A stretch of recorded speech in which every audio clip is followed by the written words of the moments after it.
Let's start in Philadelphia, where President Joe Biden issued a dire warning about threats to American democracy last night in a rare primetime address. Standing outside Independence Hall, where the United States Constitution was written and signed, the president spoke directly about the dangers posed by the Trump-backed wing of the Republican Party. Here is some of what he had to say. Equality and democracy are under assault.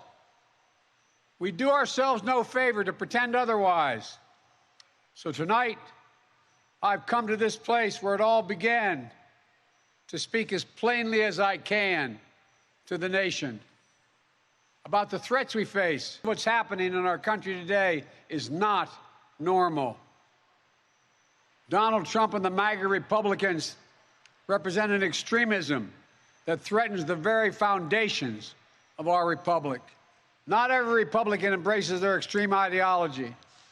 I know, because I've been able to work with these mainstream Republicans. But there's no question that the Republican Party today is dominated, driven, and intimidated by Donald Trump and the MAGA Republicans. MAGA Republicans do not respect the Constitution. They do not believe in the rule of law. They do not recognize the will of the people. They refuse to accept the results of a free election. And they're working right now, as I speak, in state after state, to give power to decide elections in America to partisans and cronies, empowering election deniers to undermine democracy itself. MAGA forces are determined to take this country backwards to an America where there is no right to choose, no right to privacy, no right to contraception, no right to marry who you love. You've heard it. More and more talk about violence as an acceptable political tool in this country. It's not. It can never be an acceptable tool. We can't be pro-insurrectionist and pro-American. They're incompatible. We can't allow violence to be normalized in this country. It's wrong. We each have to reject political violence with all the moral clarity and conviction this nation can muster. Now, we saw law enforcement brutally attacked on January the 6th. We've seen election officials, poll workers, many of them volunteers of both parties, subject to intimidation and death threats. And can you believe it?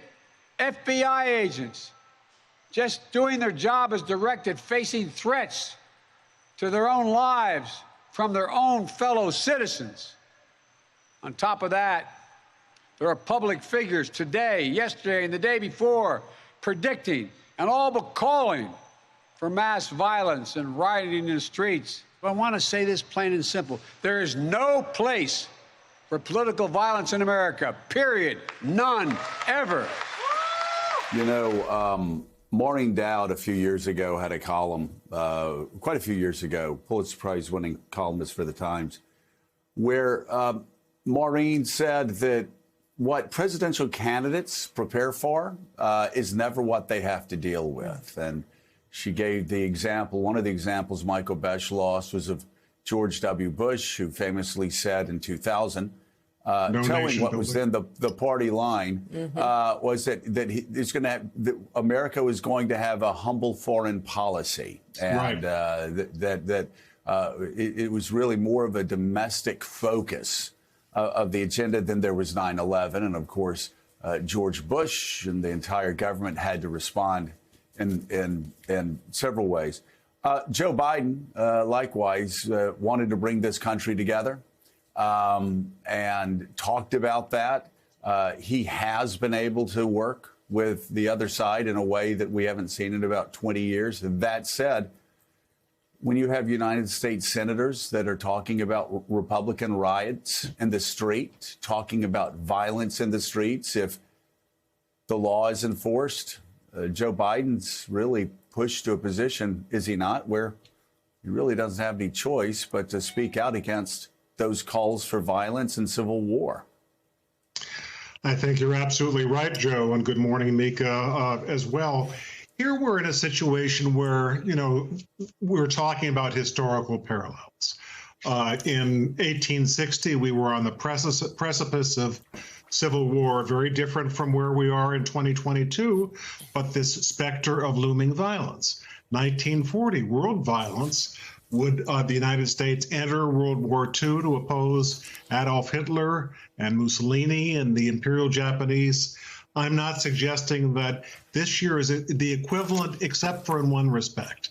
And that is if, a historian from 50 years from now were to go back and visit America in 2022, the overwhelming question is, are we going to have a democracy in a year or two? Are we going to have free and fair elections with all those state officials and state legislatures threatening to say, we're going to just name the winner whoever we feel like? Are we going to have rule of law? Take a look at what happened at Mar-a-Lago. So those questions are hanging in the balance. And to have a president saying that this election this year is about anything but the survival of democracy, you'd wonder where he was.